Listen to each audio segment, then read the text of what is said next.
Hello, and welcome to the Edifice of Trust podcast. The Edifice of Trust podcast is a thoughtful discussion of today's current events from the perspective of America's founding principles. Hello, everyone. Today, we will discuss how political activists assert that the science behind their progressive policies is, quote, settled, by which they mean unassailable and not up for further discussion. I recall my first encounter with what is now called settled science in medicine. Many years ago, when my wife and I were brand new parents, we read Dr. Spock's Baby and Child Care. The book recommended that babies be placed on their stomachs when going to bed, so we dutifully placed our newborn daughter on her stomach every night. After losing the original Dr. Spock somewhere between Connecticut and our first overseas assignment, we got a new, updated Dr. Spock for our second child. One of the updates was the recommendation to place the baby on its back when going to sleep. I was shocked. How can such things be? How can some supposed expert in the field of raising babies make a 180-degree change in their advice? Research by other medical experts had shown that sudden infant death syndrome, or SIDS, was the leading cause of infant mortality in Western countries, constituting half of all post-neonatal deaths. SIDS most often occurs overnight while the baby is sleeping.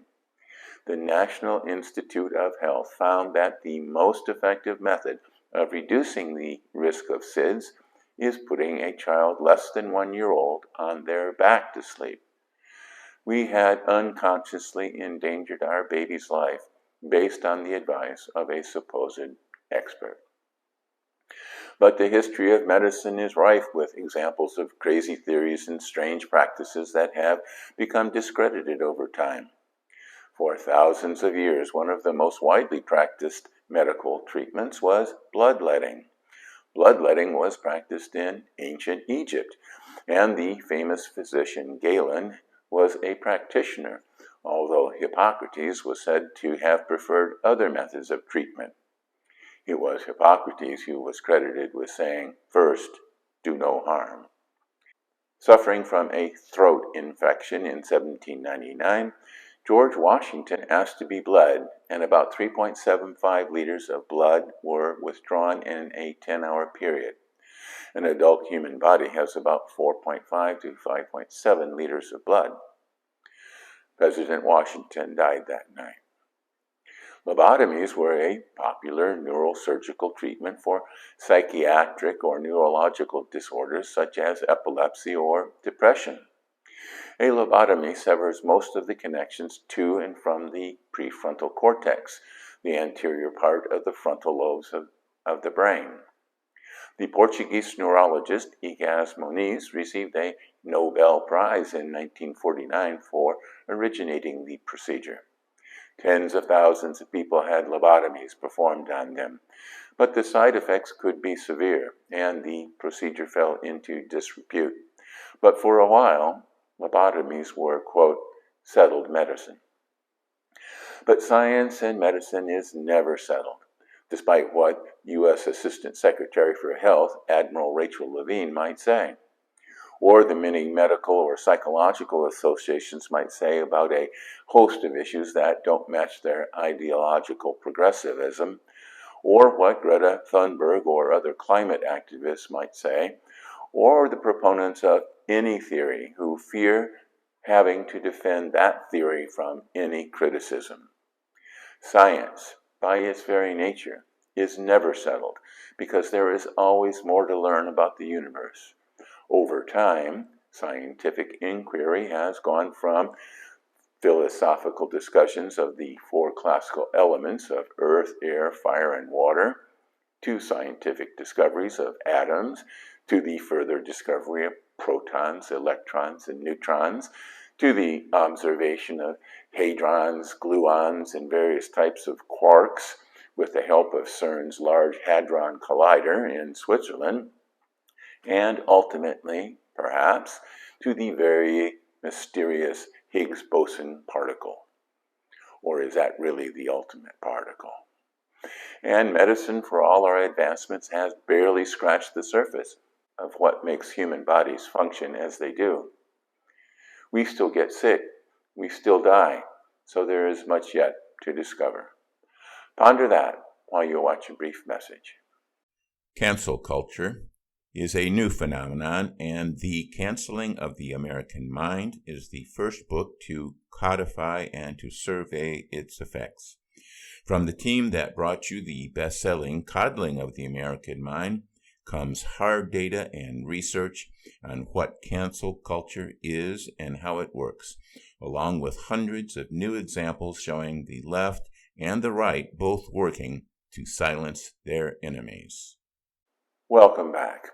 The, quote, settled medical procedure that Admiral Levine seeks to protect from any criticism is gender-affirming care, and especially gender reassignment surgery.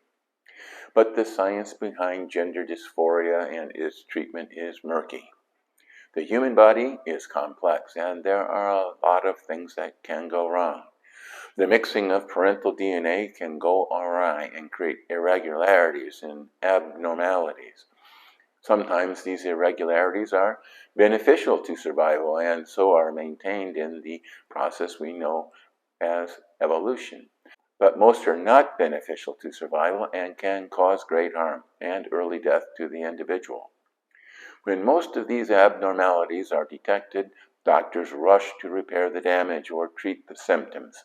Fetal surgeries can be done to close the spina bifida, for example.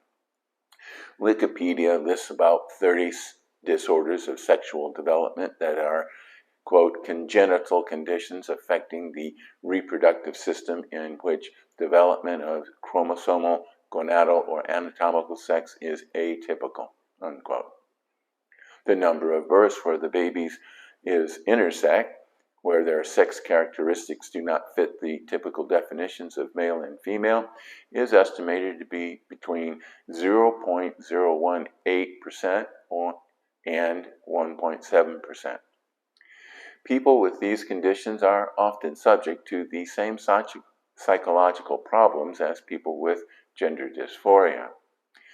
But many people who suffer from gender dysphoria do not appear to have a congenital condition. They may have a hard-to-detect chemical imbalance in their brain, and neurobiologist Robert Sapolsky notes that autopsies of some trans people indicate that they had brain structures more similar to the gender they preferred than they did to their sex at birth. But other differences between male and female brains were unaffected. So what is causal and what is incidental? These differences, which can only be detected after the patient's death, give little indication of what treatments might have been successful while they were alive. The truth is, we don't know why so many people suffer from gender dysphoria or why these numbers are growing. Trans people suffer from an extremely high rate of suicide compared to non-trans people. But Jonathan Haidt shows in his book, The Coddling of the American Mind, that young people in general are showing much higher rates of suicidal thought, suicide attempts, and actual suicide than ever before. Is gender dysphoria just one aspect of a generational mass hysteria?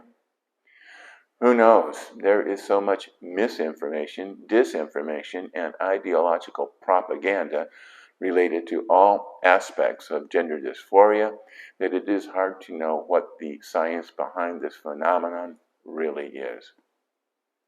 That's why the notion of, quote, settled science has to be totally rejected, especially since the cure for gender dysphoria recommended by the progressive left is so horrendous. The irreversible mutilation of a person's body and sex organs through gender reassignment surgery.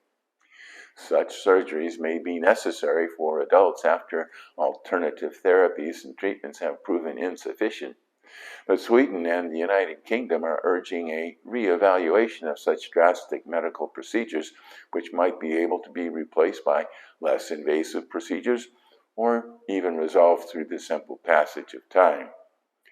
Several clinics specializing in gender reassignment surgeries have closed, including the largest in England. The people suffering from gender dysphoria need counseling and care while doctors and scientists search for answers, not solutions based on ideology. And when progressive activists such as Admiral Rachel Levine assert that the science is settled, it really means that their goal is political and that their policies have nothing to do with science. Thank you for watching.